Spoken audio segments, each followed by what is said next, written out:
So our problem is we have to interface an 8-bit dip switch with the 8085 using logic gates such that the address assigned to the dip switch is F0 F0H. So let's try to solve this problem.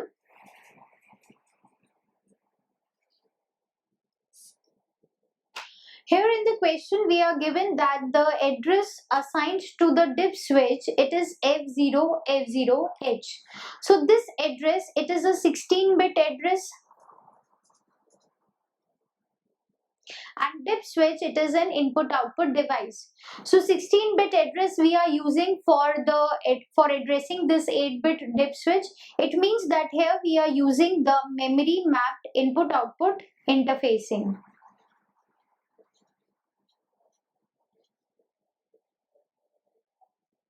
Because in this type of input output interfacing, the input output devices, they are considered as a memory chips, and the addresses of the input output ports, they will be 16-bit addresses. So here address is 16-bit. It means that memory mapped input output interfacing has been used, and in this interfacing the control signal which is used to read the data from the input output devices, it is MEMR bar. This signal, it is the combination of the input output M bar and the read signal. So this MEMR bar signal, it is used to read the data from the 8-bit dip switch, and this is an active low signal. Because the signal is having a bar over it, so it's an active low signal, means it will be active when its value is 0. Now we have given the address and we have to interface the dip switch with the 8085 microprocessor. Now 8085, it has 16 address lines starting from A0 to A15. So out of these 16 address lines, some of the address lines will be used to address this dip switch. Okay. Now here the address is 16-bit address, so all the 16 address lines will be used to generate this 16-bit address. If it would be an 8-bit address, then 8 address lines will be used, and remaining 8 we can use it for other use. Okay. Now here it is 16-bit, so all the 16 address lines will be used. Let's see the value of the address lines.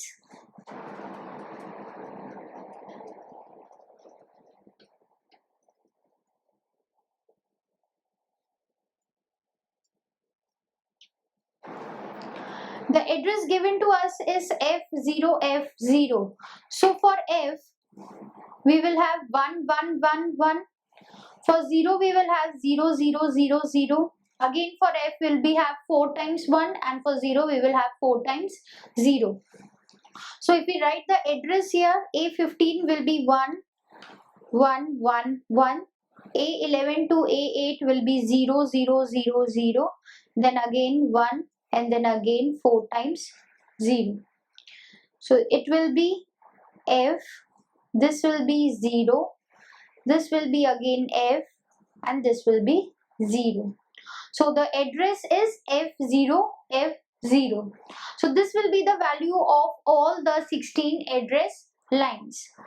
Now let's connect these address lines, and let's see the circuit, interfacing circuit between the microprocessor and the dip switch.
So this is how the 8085 microprocessor, this is the circuit for the interfacing circuit for the 8085 microprocessor and the 8-bit dip switch.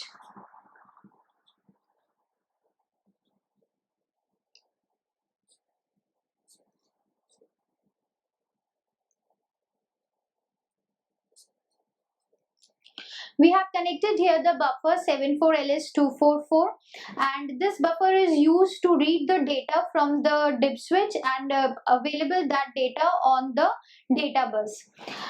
Now the data bus of 8085, it is an 8-bit data bus. So starting from D0 till D7, we have the 8 bits of data.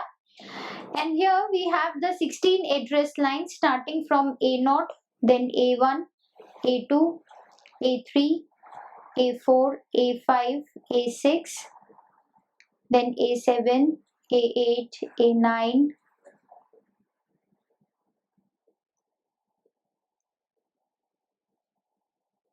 14 and 15. So these 16 address lines are shown here. Now out of these 16 address lines, if we see that A15 to A12, they always have the value 1. A11 to A8, they have the value 0.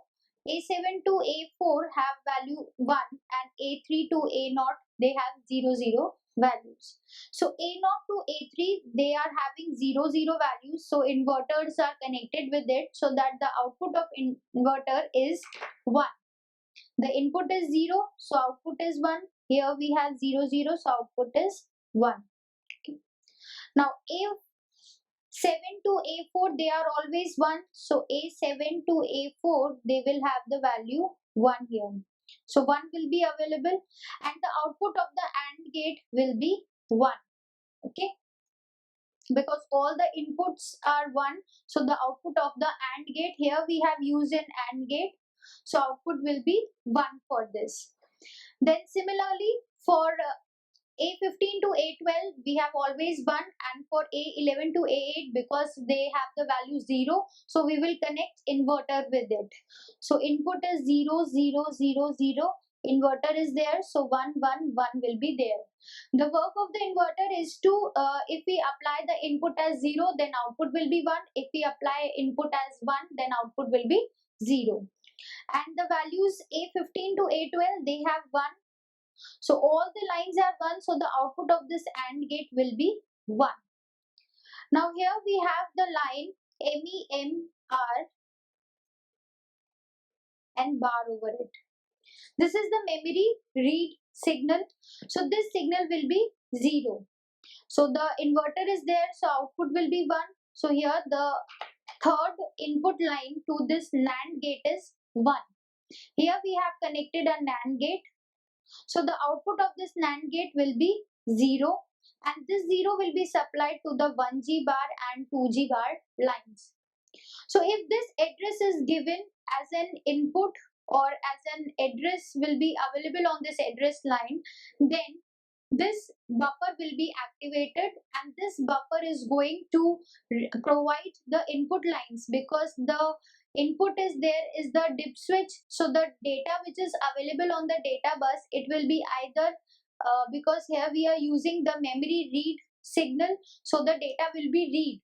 Okay, here we have connected an input device. If we have here the MEMW signal, then output has to be, or the data byte has to be written on the output device. Okay, so here if this buffer will be activated, then the values which are available on the 8-bit dip switch, they will be provided on the data bus, and that data will be placed and stored in the accumulator.